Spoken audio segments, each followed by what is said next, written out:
So I'm gonna start off this video by saying, sorry I haven't posted in like a really long time.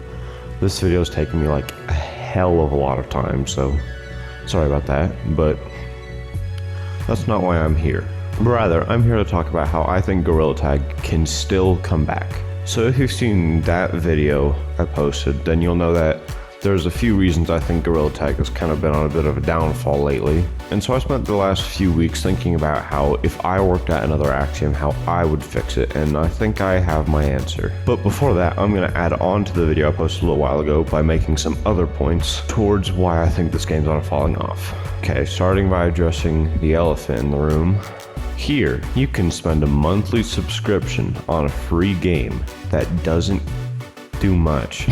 Alright, so instead of only being critical, I'm going to talk about some good things about this first. Like, hang on, I need to think about it. You do get a pretty sick thing. You also get 20 player room matchmaking. You get a golden name tag. You get, body tracking, exclusive Discord channels, and very important monkey access area. I'm glad they put very important because I would not have known how important that is, and more coming soon, which roughly means they don't know what's going to come out of this yet. Alright, so now for some bad things about it. Yeah, there's a lot. How much even is it? I don't even know. I'm gonna go check meta.com or whatever the website is. I'm gonna see how much the subscription is, because that'll kind of hinder my expectations of it. Okay, so I'm back at Mountains to tell you about my findings. So since I'm on Steam, I can't just go down there and just check it because it's not available. It's not available for Steam yet, but so I just googled Gorilla Tag fan club price or cost, I don't know which. They're charging $9.99 a month for the perks I listed earlier. I hate to say it, but that's a little steep. Also, this might seem a little nitpicky, but the whole thing just seems kind of greedy. Also, they know no people above the age of like 12 are gonna like sensibly buy this. And so they probably knew good and well that 90% of the purchases would just be kids not wanting to see their favorite game to die, which I find a little distasteful. Okay, and I don't know if this is an actual term or not, but I'm gonna refer to the next half of the video of the successful game trap. So I'm gonna be comparing this to Plants vs. Zombies, because let's be real, we all love Plants vs. Zombies. Plants vs. Zombies started off a lot like how Gorilla Tag started off. It was free in some spots and cheap in other spots. And after that, there were no other purchases in the game. And it was a really fun and simplistic game that you could really get into. Sound familiar?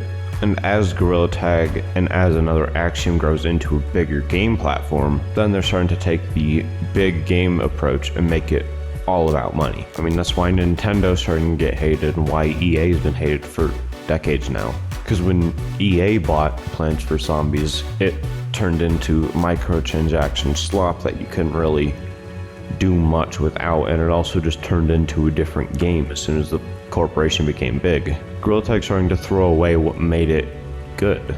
That was the simplicity of it. And now all the cosmetics cost like 50 days of saving or like $20, and they're not even making hardly any new cosmetics anymore. It's just flashing back but making them more expensive every time. Now I could spend the next 30 minutes of this video nitpicking every single thing I don't like about this game, but instead I'm just going to go about how I would fix it, which means we're going back here. So why Gorilla Tag's player count is decreasing so much is because all the people who were playing the game stopped playing it. And the reason for that is the game's hardly even tag anymore. Nope. The game is basically a new VR chat. It's Gorilla VR Chat now. They could rebrand it to Gorilla Chat and no one would notice, probably, because that's what the game already is. And so it's kind of an overused logic that old Gorilla Tag was better because of simplicity, but that fails to acknowledge that there are people who like the new updates, which are usually the young players who aren't in for competitive experience. And they kind of tried to fix that with the OG V-Stump maps, but that didn't really get the message out enough. So that means we're going to another location. Can my game not crash? That'd be fantastic.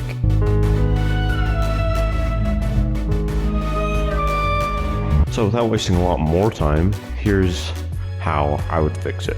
So my main strategy would be taking the players that were in the game and trying to bring them back. So in city somewhere, I would run a poll saying, what was your favorite update?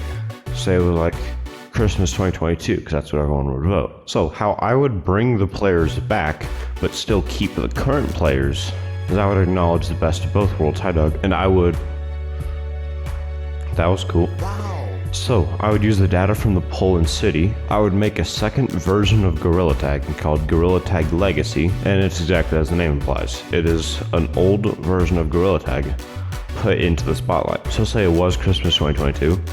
I would rent more servers. I would bring back all the old prices of cosmetics, bring back server support, and so it would be an unaltered, pristine game of tag. And that would be what the older players who started playing earlier would want. I just realized you can like hardly see me. Let me make it daytime. Evening works. Okay, morning works better. Alright, hang on. I'm gonna do a cool thing. Woohoo. Why is that so blue over here? I'm filming here. And so all the newer players and younger players who like all the new VR chat-esque things would play the non-legacy version and get their preferred experience. But all the players who are here for the primal game of tag, then they can play that. And of course that does not stop them from running more polls in city and updating the game by bringing in different versions.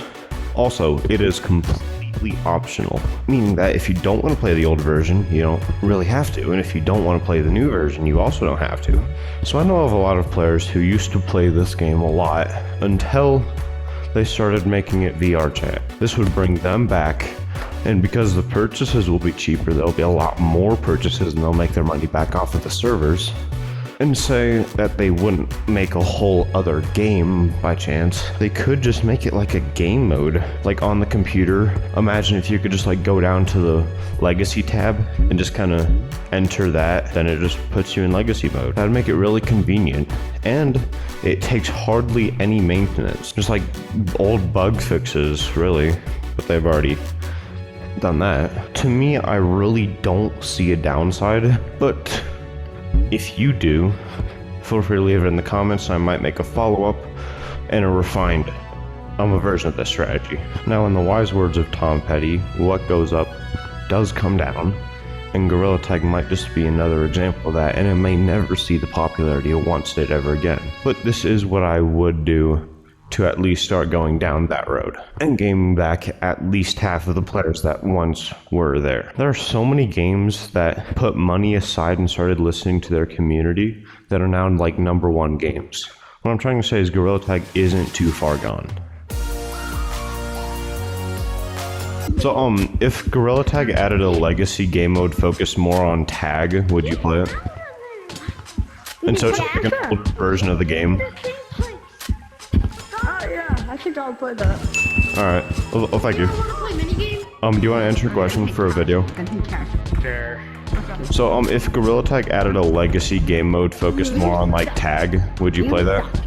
Can you get me a rock duster? Alright. Well, thank you. Come on. Alright, so kind of my VR died, so yeah, y'all should like and subscribe and whatnot. Yeah, go ahead and do that.